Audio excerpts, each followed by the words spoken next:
Okay, I think we are live. Hooray!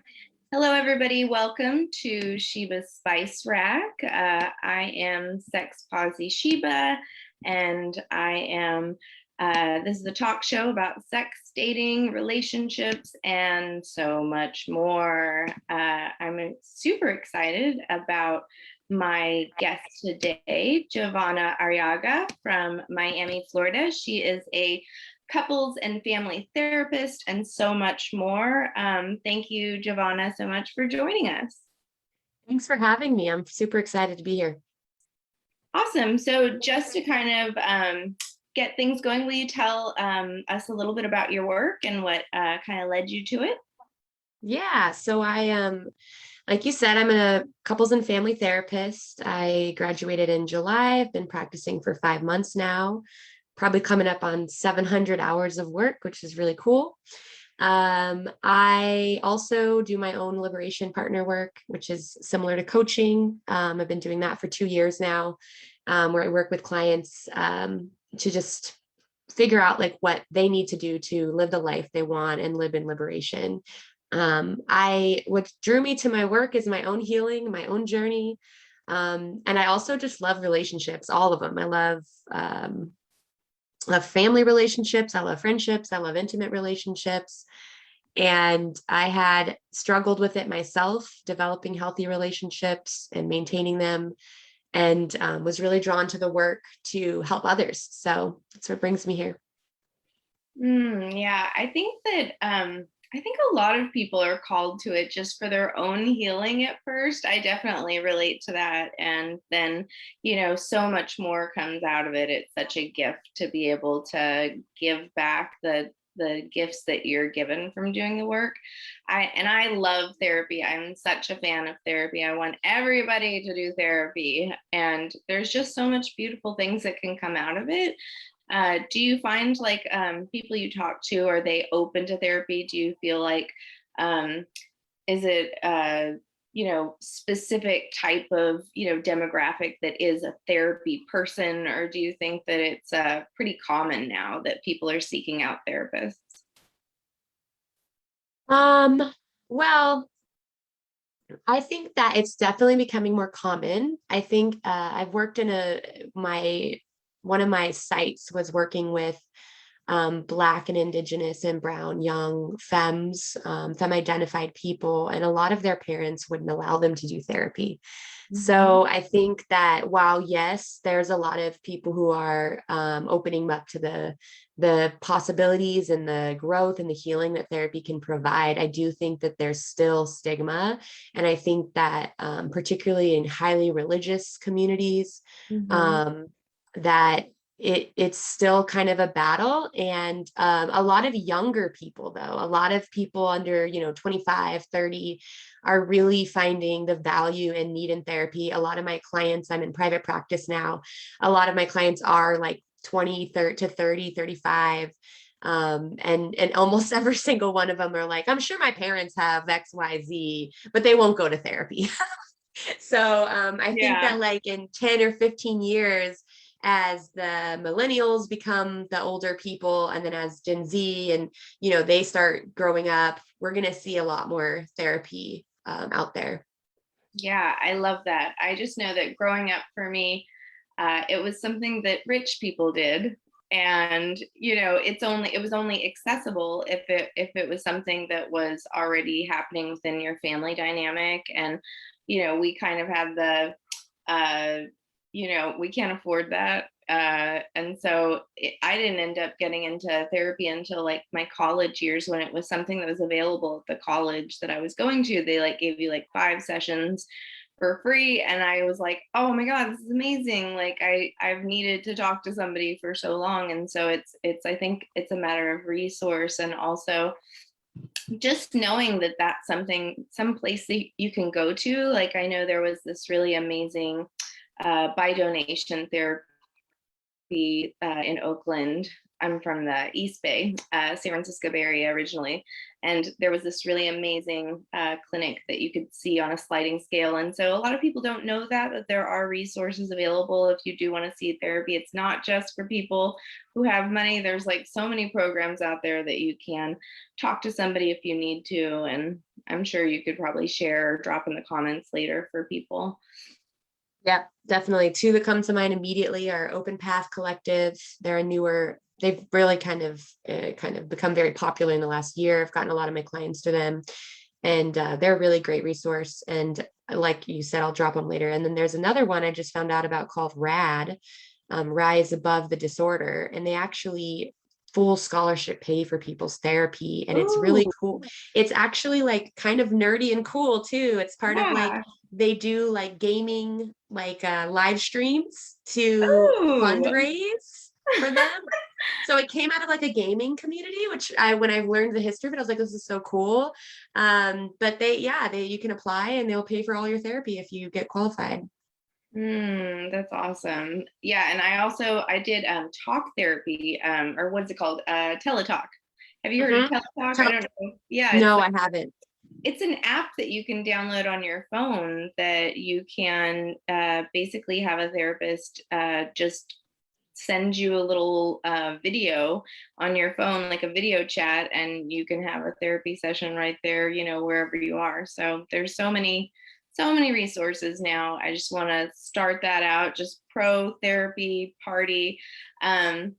And so like for me, like since I didn't really grow up in a therapy, I wouldn't say that it wasn't therapy friendly. It's just it wasn't a therapy active environment. And so I, of course, looking back, I'm like, I wish my whole family was in therapy. I wish we were all in therapy together. And so, like, how does one reach out about like family therapy sessions? Like, is it usually someone that kind of reaches out for the whole family, or what kind of things are families bringing into your practice? So family therapy is usually, honestly, most of the cases I've gotten are from the parents dealing with their kids. Like we need to do family therapy for that reason, or there's a court ordered, like something happened in the foster care system or something, and people are required to go to therapy. There's a lot of that. I think that family therapy is not as popular as I wish it was. I think couples therapy and individual therapy is definitely a lot more popular. And that usually it's when there's like a diagnosis or a tragedy or, some sort of abuse, where people go to family therapy. But I think if you're interested in family therapy, I think the hardest part is getting your family to agree to go. Yeah. Like, to be honest. The other part is like for me, I've wanted to go to family therapy with my family, and one of my family members lives in Denver, one lives, and there's clinical, like legal boundaries or barriers because I can't I'm only licensed to practice in Florida, Right. so I can't do Yeah. family therapy if one of the family members is in Colorado. So there are other barriers too. Even though we can do teletherapy, if you're not licensed correctly, you won't be able to see the therapist. And so I think there's like getting people in the same room, like getting people to agree. Yeah. But really, if that's what you want to do, like just reach out to a therapist, get the finances figured out, and then just work with your family to get them going. Yeah, I think that's so beautiful. Just there is someone that can hold space for family dynamics and change like patterns, generational patterns together, like through group therapy. And so couples therapy, that's something that I think is a lot more common. Maybe people hear about or know, like, when there's some sort of conflict happening within a relationship, like almost as a maybe a last resort, or like something ain't working, like let's go to couples therapy, and then independent personal therapy where you're just kind of working on yourself. But the theme of today's episode is about trauma, which I think is something that I found was really interesting. You posted on your Facebook, and I was like, ooh, I would love to have Javonna on the show and talk about this, is because I think that for me, I think they're like trauma is something that everybody is it is struggling with in some form or fashion. And so like I just wanted to have a conversation around that, and like just in the theme of dating and relationships, like how does that manifest, and how do couples work through things like that, and what is passionate to you about like working with people around trauma? It's a lot of questions. Okay. Well, let's start with like what is trauma? So trauma is different for everyone, right? Like we all experience trauma different. We all something that may be traumatic to you, it may not be traumatic to me. And so I think that one of the biggest things that happens to most trauma survivors, whatever the trauma is we minimize, and I say we because I'm a trauma survivor, we minimize our trauma. It's not as bad as XYZ, or it wasn't like this, or, and there's so many things that could be traumatic. Moving as a child could have been traumatic, like car accidents, that's traumatic. We really think about people who've experienced like extreme abuse, or we think about people who've been in war, or like veterans when we think about PTSD or some of this trauma stuff. But really, trauma is just when you react to something that is not it doesn't seem to be like the appropriate reaction to what's actually happening in front of what's happening in front. So a lot of like, I was called dramatic and I was overreacting a lot when I was younger, but it's like, actually, no, I'm experiencing so much right now because of all these things that have happened to me. And so that's kind of what we talk about when we talk about trauma. Let's talk about like what the brain and the body does when we experience trauma.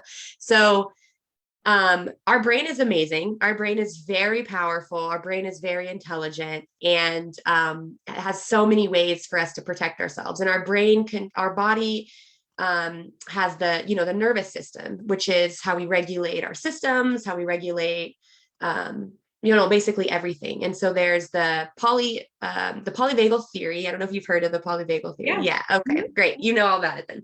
So the polyvagal theory is like a really game changer theory that came out, and like all the therapists love it. And it's really good stuff. I mean, not all the therapists, obviously, but it really helps us when we're talking about trauma, because what happens is there's a parasympathetic nervous system, and we're in our ventral vagal complex, right? So when we're in here, that's when we're in like social engagement, we're safe. That's when we can be curious and open and compassionate and mindful and be present, and we're not as defensive. And that's like our goal, right? And then when we get something like danger, we get aroused, that's our sympathetic nervous system. And so that's like that fight or flight. We panic, we get angry, we're worried, we get anxiety, we run. And then there's the dorsal vagal complex, which is also part of the parasympathetic nervous system. And this is when that's like the freeze. That's like the highest level of we've been in danger for so long that fighting and flighting is not working anymore. So freeze. I'm not going to do anything. This is where disassociation comes from. This is where numbness comes from, depression, shutting down, all of that. So if you experience trauma, your body is going into fight or flight, right? Like you're going into either fight, flight, freeze. You're going into the sympathetic or the parasympathetic dorsal vagal complex. And so if you've experienced that, your brain basically shuts your memory off. You can't, there's a part of your brain back here that helps you do like reasoning and strategizing and all that. That's gone. Like that's gone. And if you've had, extended exposure to this, for people who've had like, childhood abuse or, war veterans or something, your brain is constantly in that fight, flight, freeze state. And so it becomes confusing to know what you're even responding to anymore, right? So like, okay. But if it's something like a car accident or, I don't know, a fire, something that was like an event, there's things that your brain associates with that event: smells, tastes, sounds, people, whatever. So when those things come back into your life, your brain, to protect you, think, oh, this is like what happened before. I need to go into fight, flight, freeze, whatever. And so there's so many layers of the trauma and how it can affect. But basically what's happening is your brain senses something that reminds it of something that was too horrible, was very dangerous, and needed to be protecting. Brain's like, okay, protecting mode. and you shut off your reasoning, you shut off your ability to be open and curious, and now you're in fight, flight, freeze. So you're either shutting down, you're not communicating, you're fighting, you're defensive, you're trying to win, or you're just gone. Like, I'm leaving, I'm not here. And so we can imagine when two people are relationshiping, and either we all have some, like you said, we all have some level of trauma, right? Yeah. So when one person hits that and they don't know that they're hitting that, and then that person is like, starts fighting them, right? Like they start being defensive or angry, or they just leave. The other person's like, what? That person's crazy. That person, you know what I mean? Why did they do that? But really, it's not that they're crazy. It's that they're experiencing something that you just can't see. And so it makes relationships very hard, especially if you have severe, it's not in the DSM yet, but there's a lot of talk of a diagnosis called complex PTSD, which is usually derived from trauma exposure through abuse as a child while your brain is developing for prolonged periods. And so a lot of people with these, these diagnoses struggle with relationship because people aren't able to connect with them. They don't understand their reactions. They don't understand, they feel like they're always fighting these people, like they feel like they're have to walk on eggshells, stuff like that, where really it's just, as a society, if we can make space and room for people who have experienced these harms and these traumas and all of these things, then we can learn to relationship better. We can learn to, if someone's reacting strongly, it's not that they're crazy. Something's going on inside them. Something's happening, and we should care for them, not judge them and tell them that they should be reacting a different way, So I don't know if I answered your question, No, but you I gave a lot of did. info. Oh, you totally did. And it's like, I feel like it's good, like, to say, to identify yourself as like how you did. Like, I also am a trauma survivor. And like, for me, it was something to go through in therapy and to have like an understanding of what was coming up in my body, because trauma can manifest in so many ways. And like you were explaining about the vagal theory, like we use that with in somatic sexology. Like, I'm a sex and intimacy coach, and so like that comes up so much, where trauma can be stored in the body and it can come up during sex, and it can, you can work with like people somatically, as well as talking about your trauma, because trauma can sometimes live in the body. And so there's things that you can do in your, to waken up the stuck energy that's in your body. And so like, sometimes when I'm working with clients, if they're feeling anything come up during a session, I will have them go into their body and use touch and tapping or something to like unlock that energy. And there's so many different ways that you can start identifying what you're feeling is trauma, and starting to come to a place where you understand what's happening in your body. Because I think a lot of times, like, I'm sure like in these couple dynamics, even the person who's having that reaction, that response, that physical fight or flight, they may not even know what's happening. And so it's so important that they do come into like couples therapy to learn what is happening and what is coming up. I'm sure they have lots of aha moments in sessions with you. And I think it's so two-sided that I think, one, we have to be aware of our own bodies, our own triggers. Like, I think that we humans are a lot more empathic than we think we are. Like, a lot of people, like, it's part of a survival mechanism to be able to judge people's energy, right? Like, to be able to feel like the way someone else might be feeling. And for those who have, I've heard, I don't know, it's not like scientific proven or anything, but I think those who've experienced a lot of trauma actually have a heightened empathy or empathic ability, because they're so used to paying attention to every little thing, like the eyebrow moving, or like, oh, your voice went up just a little bit, or your tone's just a little different. And so people who have like a lot of trauma exposure tend to be very empathic, and they can read people very well. And people who don't may not be as aware, right? And so when like maybe someone who doesn't have a high trauma exposure and someone who has a high trauma exposure come together, the person who's less aware is going to be like doing stuff, and the person who's more aware is going to be like, but like, why did you do that? Are you mad at me? Did I do something wrong? Did this happen? And then they're like, no, like, why? And they're gonna be like, oh, you're so needy. You're always asking questions. You're always doing, Right. it's like, but I can sense it. And so like one of the main things that a lot of therapy is about what you're talking about, the awareness, because when we experience trauma, our body is reacting like we are in fight or flight, right? We are in danger. And other people can sense that. They can sense like that person's like scared, or their body is ignited, and that might make them feel scared. But you're actually inside not actually threatening to them. You're threatening to maybe your own psychological well-being, but you're not actually going to do anything to them. And so I think that there's both the awareness of self, like, oh, my body's activated. Where is it Mhm. activated in my body? How do I calm it down? How do I step away from the situation right now? Because I may not actually be reacting to the situation. But then there's the other side of the awareness, which is noticing when other people are triggered, noticing when other people are experiencing that, and being able to say, hey, I feel like maybe something's going on for you right now. Do you need a minute? And making that space, because I feel like it's a lot of pressure to put on the person who's experiencing the trauma to try and like regulate themselves and take care Yeah. of the space and figure it out. But like if we can come from a society where we like identify it and we're like, oh, okay, that person needs a moment, versus, a lot of times this is when people get like the police called them, or Right. horrible things can happen in these moments. Right.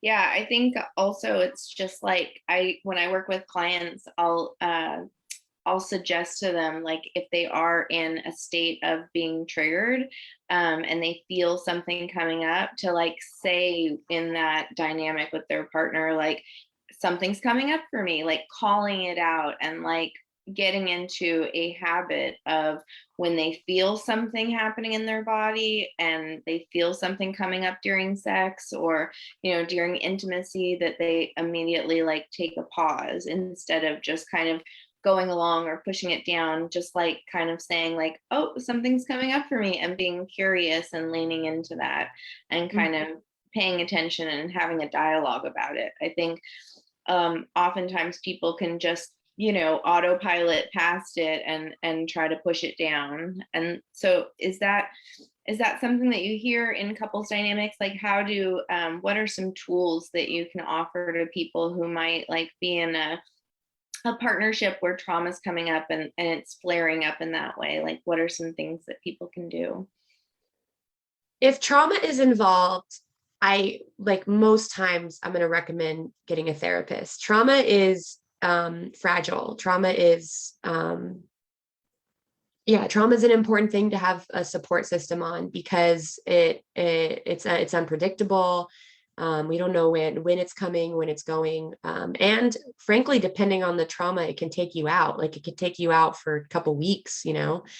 And this isn't something talked about a lot, but like hurt people, right? So when we think about people who are in abusive relationships, people who hit their children, stuff like that, that's because that happened to them 90% of the time, maybe 99% of the time.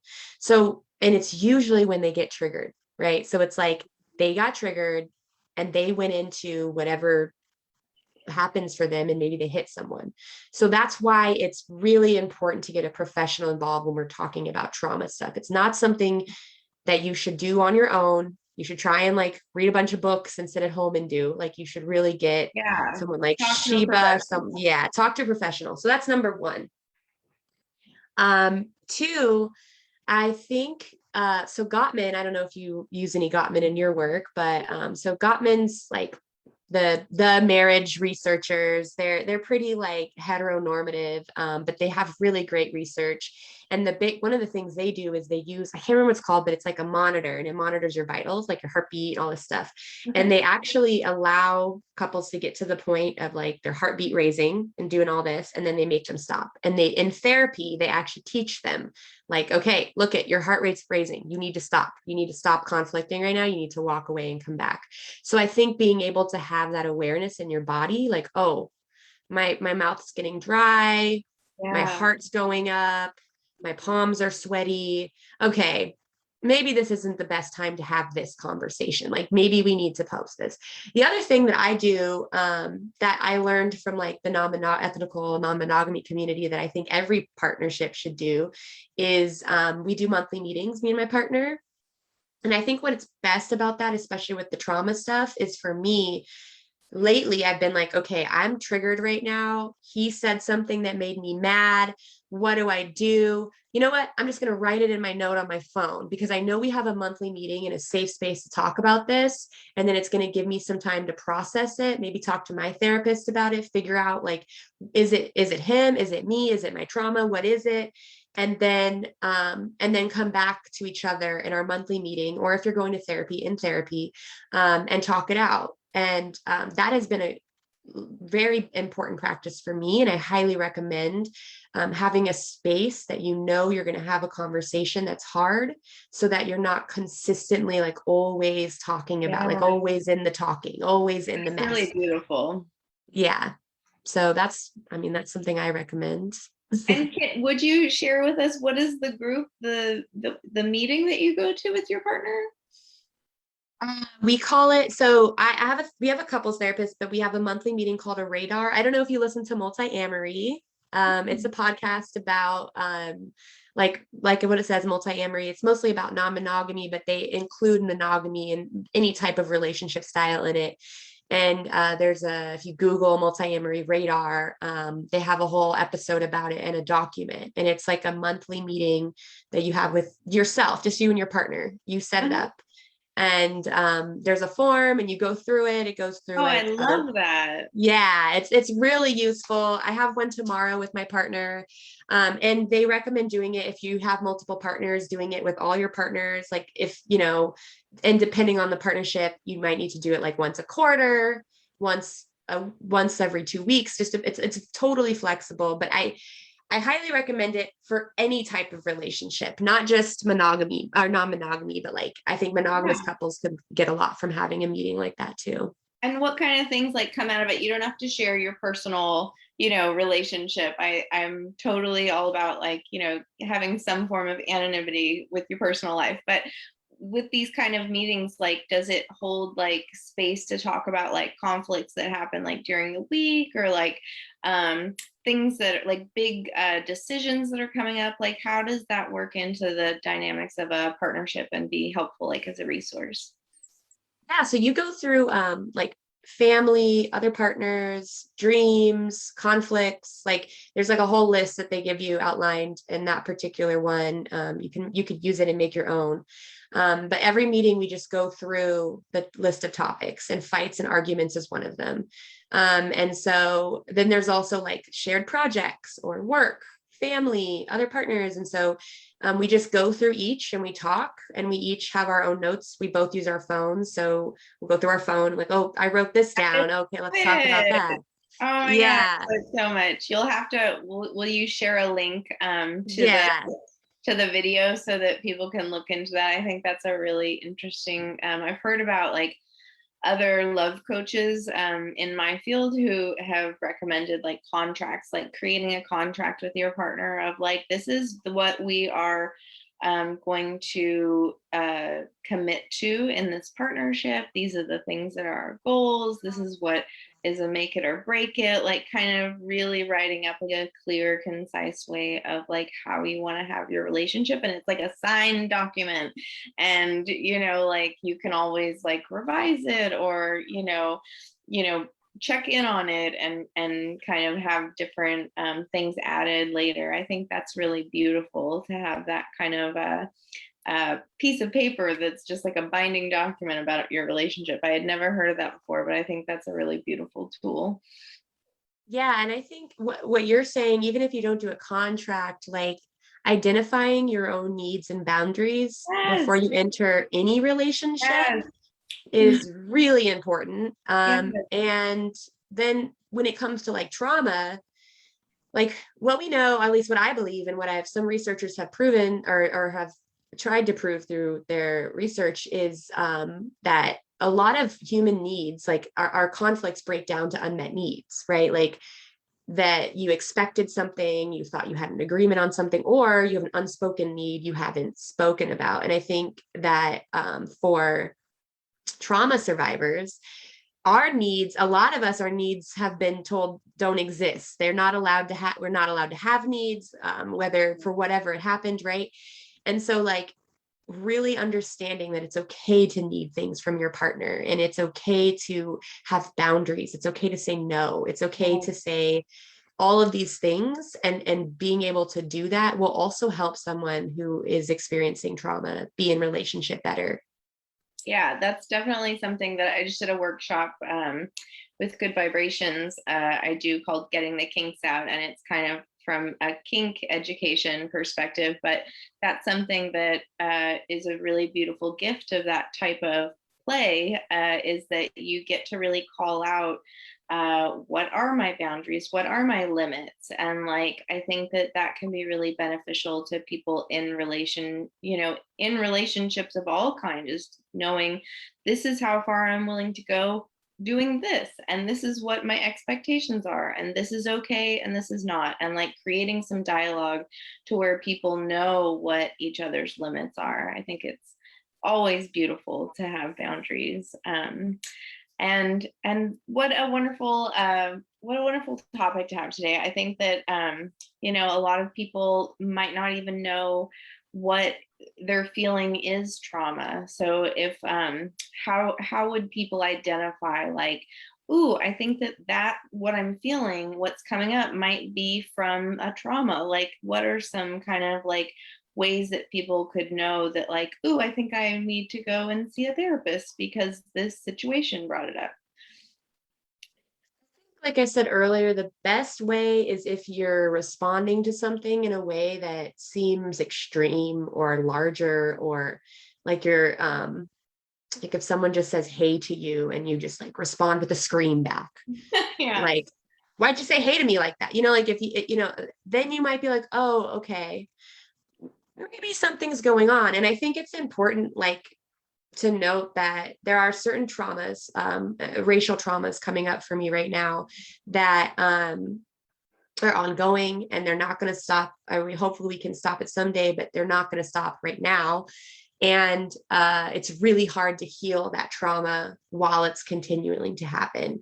And there's lots of traumas like that. And I think that like we need to understand that, some of these traumas are generational, and that it's going to take more than just therapy to heal them. Like we're kind of all obsessed with like trauma right now, and I love it. It's great. I'm glad we're all healing. And also like a lot of our traumas are systemic, and that there's only so much the therapy can do. And so, like when I think of that example I said about like if someone says hey to you and you jump, like if race is part of it, then like we just need to have more grace with each other and care. Because if that was a Black woman, like don't get mad at, like, let her have her space, because you don't know the world she lives in, and there's probably no amount of therapy that's going to help a Black woman feel safe in this world. And so like we need to have more space for people to react differently than the way we expect them to. So beautifully said. Thank you so much for sharing your time with us today. And please tell us again, you are based in Miami, but how can people find you? Do you have anything coming up? Or if people are interested in learning more about you, where can they go? Yeah, so I based in Miami. So if you want therapy, you can work with me here in Miami or in Florida. I can do telehealth anywhere in Florida. You can go to 305therapy.com. Is it psychotherapy or therapy? Let me just double check. Yeah, 305therapy.com, and you can schedule a free consultation with me if you live in Florida. I'm actually in the process of getting licensed in Washington State too. So soon to come. You can also schedule sessions with me in Washington.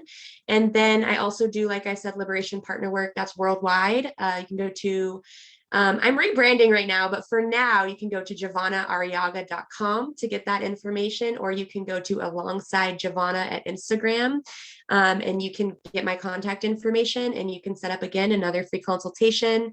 The work's definitely different. Liberation partner work's more action-oriented, future-oriented. Therapy work is more healing and past, kind of like digging oriented. And then finally, I am going to be starting what I believe I'll be calling Wounded Relationshiping, which will be a course, monthly workshop, and a group. I put some feelers out, and it seems like everyone kind of has their own flavor of the way they want to engage. And I think some people need it to be private. So I'm trying to create offerings around it that are private. And then I also feel like group processing is important. So there will be a group, a monthly meeting. There will be a monthly workshop around this topic. And there will also be a work, like an 8-week meditation kind of series that'll be able to, like a course you can purchase. Amazing. I'm so excited about the work you're doing, and I really appreciate you sharing with the world the gifts that you're putting out there and having this conversation around trauma. I'll definitely get your links so that we can share them in the underneath the video. And thank you guys so much for tuning into Sheba's Spice Rack, a talk show discussing sex, relationships, dating, and more. And tune in next week. Carol Queen, one of the founders of Good Vibration, is going to be on my show, and we'll be talking about lots of delicious things. So thank you so much again, Javonna. Have a great day, and we'll definitely look forward to hearing more about your work in the future. Thank you so much. Have a great day, everyone. Bye. Bye.